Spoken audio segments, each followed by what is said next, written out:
ಇದು ಮೂಲಂಗಿ ಚಟ್ನಿ. ಮೂಲಂಗಿ ಚಟ್ನಿಗೆ ಈ ಥರ ಕಡಲೆಬೇಳೆ ಮತ್ತು ಉದ್ದಿನಬೇಳೆ, ಕಡಲೆ ಬೀಜ ಎಲ್ಲ ಎಣ್ಣೆಲಿ ಫ್ರೈ ಮಾಡ್ಕೋಬೇಕು.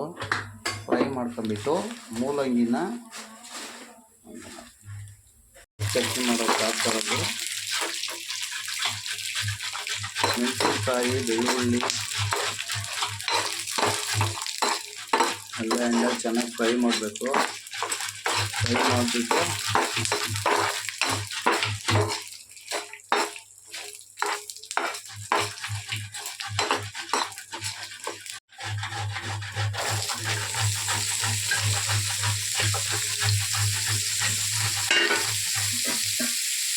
ಮೂಲಂಗಿ ಹಾಕಬೇಕು. ಅದ್ರ ಜೊತೆ ಮೂಲಂಗಿ ಹಾಕಿ ಚೆನ್ನಾಗಿ ಫ್ರೈ ಮಾಡಬೇಕು.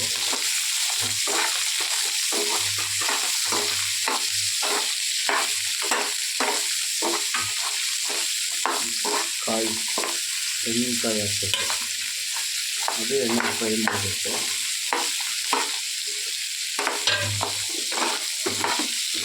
ನಮ್ಗೆ ಬೇಕು ಅಂದರೆ ಗೋಡಂಬಿನೂ ಹಾಕೋಬೋದು. ಗೋಡಂಬಿ ಹಾಕಿದ್ರೆ ಇನ್ನೂ ಟೇಸ್ಟ್ ಬರುತ್ತೆ. ಸ್ವಲ್ಪ ಜೀರಿಗೆ, ಅರಿಶಿನ,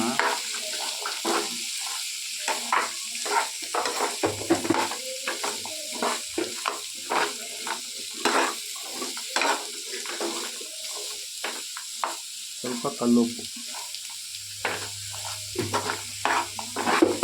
ಚೆನ್ನಾಗಿ ಸಣ್ಣ ಉರಿ ಕೊಟ್ಕೊಂಡು ಫ್ರೈ ಮಾಡಬೇಕು ಚೆನ್ನಾಗಿ.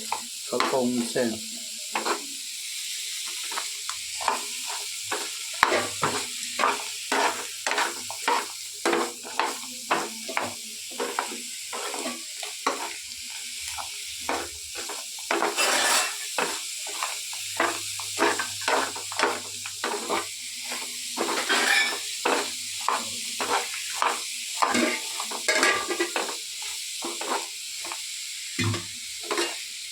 ಅದಕ್ಕೆ ಕಲ್ಕೋಬೇಕು. ಇವಾಗ ಹುರ್ಗಡ್ಲೆ ಸ್ವಲ್ಪನೂ ಹಾಕಿದ್ವಿ. ಹುರ್ಗಡ್ಲೆ ಹಾಕಿ ಸ್ವಲ್ಪ ಚಟ್ನಿ ಜಾಸ್ತಿ ಚೆನ್ನಾಗಿ ಟೇಸ್ಟ್ ಇರುತ್ತೆ.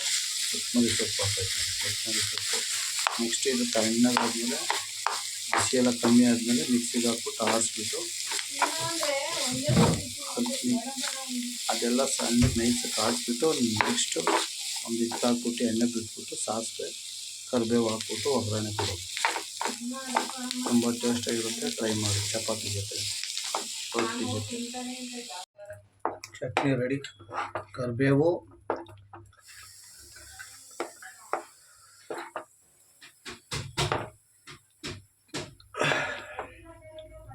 ಸಾಸಿವೆ ಕರಿಬೇವು ಹಾಕ್ಬಿಟ್ಟು ಒಗ್ಗರಣೆ ಕೊಟ್ಟರೆ ಚಟ್ನಿ ರೆಡಿ ಆಯ್ತು ನೋಡಿ. ಮೂಲಂಗಿ ಚಟ್ನಿ.